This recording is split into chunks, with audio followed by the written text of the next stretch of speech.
Hello my dear friends and students, welcome to English maths. हम लोग subject verb agreement के 8वें class पर आ गए हैं और 8वीं क्लास में आज हम रूल करने जा रहे हैं 19 का। ठीक है, 18 रूल्स हम लोग पढ़ चुके हैं, अब एक रूल और बचा है, एक दिन वो खत्म हो जाएगा। ठीक है तो ये आज की लिस्ट है। बस मैंने कहा था पिछले वाले सेशन में कि बहुत छोटा सा सेशन होगा ये, और इसमें कुछ वर्ड्स लिखे गए हैं जो पेयर में है। सारे के सारे वर्ड देखो पेयर में है, और इस वाले को हम मान लेते हैं लिस्ट ए अपनी। ठीक है, ये पहली लिस्ट है, हमारी पहली लिस्ट है, और ये शुरू होती है हमारी दूसरी लिस्ट, ये बी है हो गई, और ये है हमारी दूसरी मान लो, या दूसरी का ही 1 या सी कर लेते हैं, चलो ठीक है ये सी रख लेते हैं। तो ये हमारे पास 3 लिस्ट हैं, ये वाली दोनों एक ही लिस्ट में आ जाएगा। ठीक है, बोर्ड भर गया है। एग्जाम्पल देने के लिए इसको मिटाना पड़ेगा, आप लोगों को स्क्रीनशॉट लेना है ले लो, या फिर बाद में लेना चाहो एक बार अभी ले लो, बाद में अगर कुछ जरूरत लगती है तो कर लेना। ठीक है, तो ये एक सेशन हो गया। चलो अब इसमें हम एक तरफ से पढ़ते हैं, कुछ पेयर वर्ड्स हैं। इन पेयर वर्ड्स के साथ देखो, ये इसके और इसके साथ, जो पहला वाला ग्रुप है, इसके और इसके साथ हमेशा सिंगुलर वर्ब लगती है, और इसके और इसके साथ हमेशा प्लूरल वर्ब लगती है, ये ध्यान रखना है। अब चलो इसको करते हैं। जैसे लिखा है ब्रेड एंड बटर, ठीक है, एक वर्ड है ब्रेड एंड बटर, फ्रेज में है।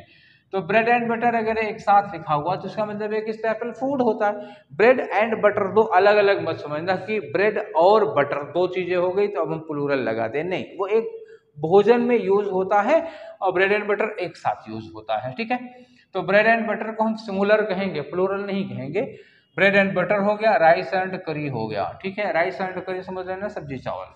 हैम एंड एग्स हो गया, हैम का मतलब होता है वो लेग पीस जिसको कहते हो, वो leg piece, ham and eggs है।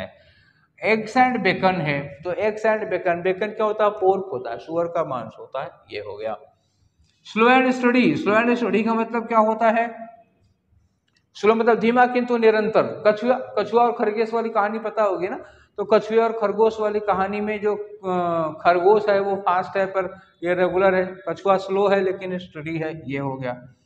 एज एंड एक्सपीरियंस है, तो एज एंड एक्सपीरियंस का मतलब क्या हुआ, जो अनुभव होता है जीवन का।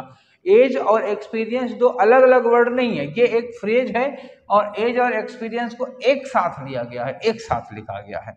ट्रूथ एंड ऑनेस्टी मतलब ईमानदारी होगा, ये एक फ्रेज है, truth and honesty. Long and short का मतलब होता है संक्षेप में। ठीक है, और ये रहा sum and substance, sum and substance मतलब हो गया निष्कर्ष। ठीक, hammer and sickle, hammer and sickle, तो हसिया हथौड़ा, ये हथौड़ा हो गया, ये हसिया। मार्क्सवाद का किसान है ये, किसान मजदूर आंदोलन, सिकल क्या हो गया, किसानों का हो गया, और हैमर मजदूरों का हो गया, किसान मजदूर आंदोलन का प्रतीक था। कमिंग एंड गोइंग का मतलब आना और जाना नहीं, आवागमन हो गया। राइज एंड फॉल का मतलब जीवन के उतार चढ़ाव होते हैं।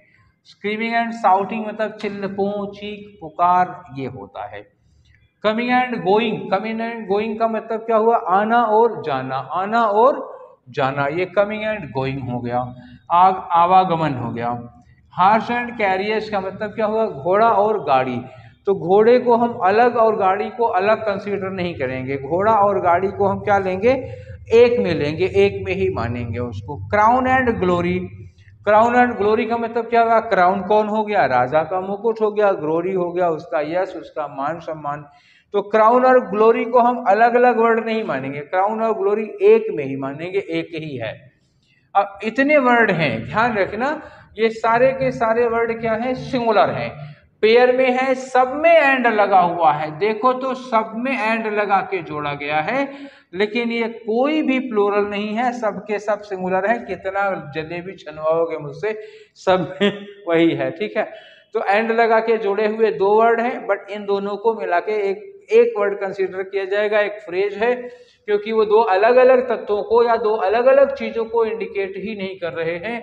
एंड से ये जुड़े दोनों वर्ड किसी एक चीज को इंडिकेट कर रहे हैं, जैसे bread and butter, bread and butter का मतलब ब्रेड और बटर अलग अलग नहीं हुआ, ब्रेड एंड बटर का मतलब हुआ दोनों मिला करके क्या इंडिकेट कर रहा है, ये कर रहा है फूड या नाश्ता, जो भी आप समझो।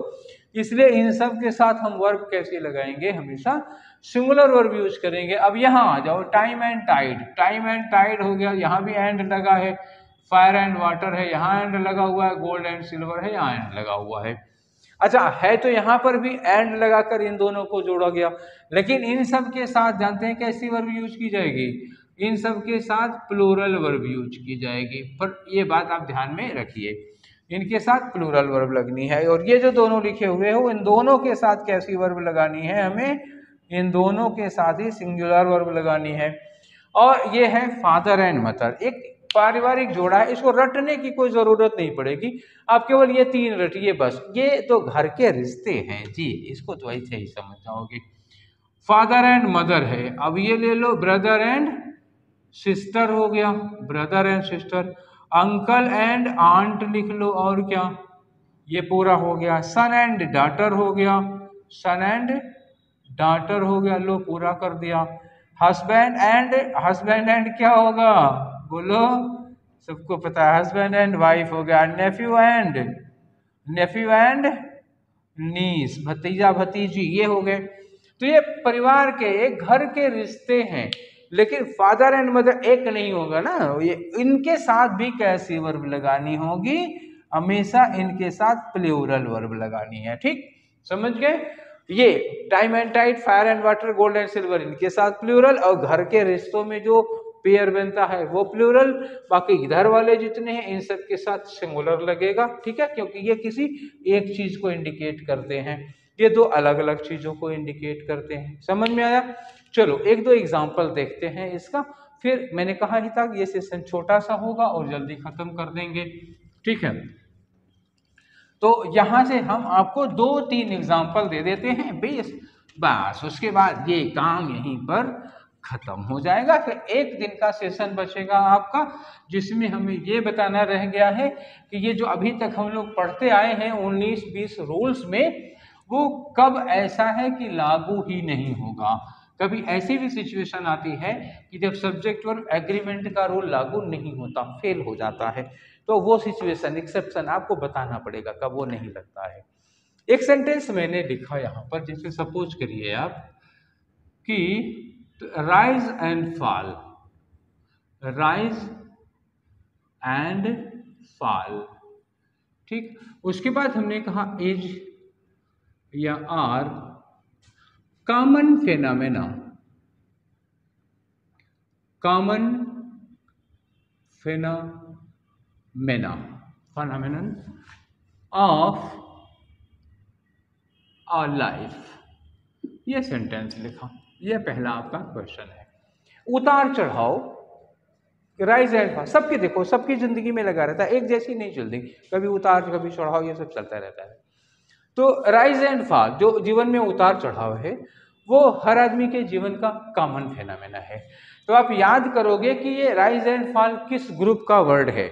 हम लोगों ने ये वाला पेयर किस में लिखा था, किस में लिखा था, तो ये पेयर 1 का है। राइज एंड फॉल किसका है, पेयर 1 का, पेयर ए का है।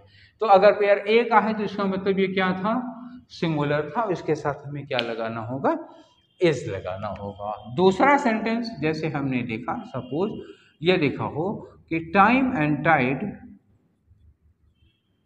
टाइम एंड टाइड, आगे लिखा है वेट्स या wait, time and tide waits या वेट फॉर नन।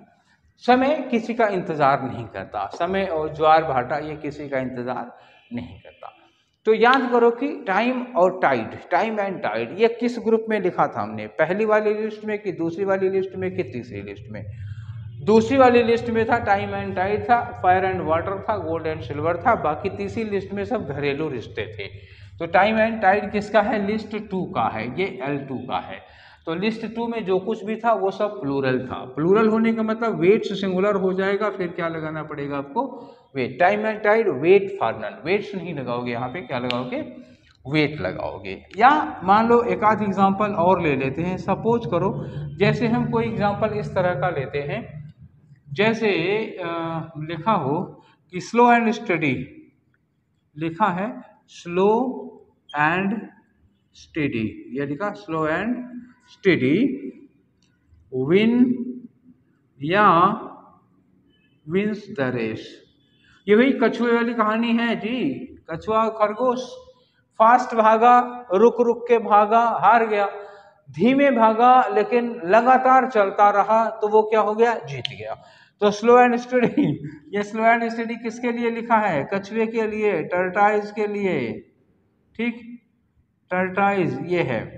तो टर्टल या टर्टाइज के लिए लिखा ओ होगा, तब टर्टाइज लिखेंगे तो ओ होगा, टर्टल होगा तो TUR होगा, टर्टाइज। स्लो एंड स्टडी कछुए के लिए। तो ये किस लिस्ट का वर्ड है, ध्यान है आपको, L1 का, लिस्ट 1 का। पहली लिस्ट के साथ सब कुछ सिंगुलर लगाया था हम लोगों ने, क्या होना चाहिए, विंस होना चाहिए, ठीक है ना। तो वो लिस्ट जो हमने आपको दी थी एक पूरी वो लिस्ट आप लोग क्या करिए, याद कर लीजिए भैया, लिस्ट तैयार कर लीजिए, उसकी बहुत ज्यादा जरूरत है, ठीक है।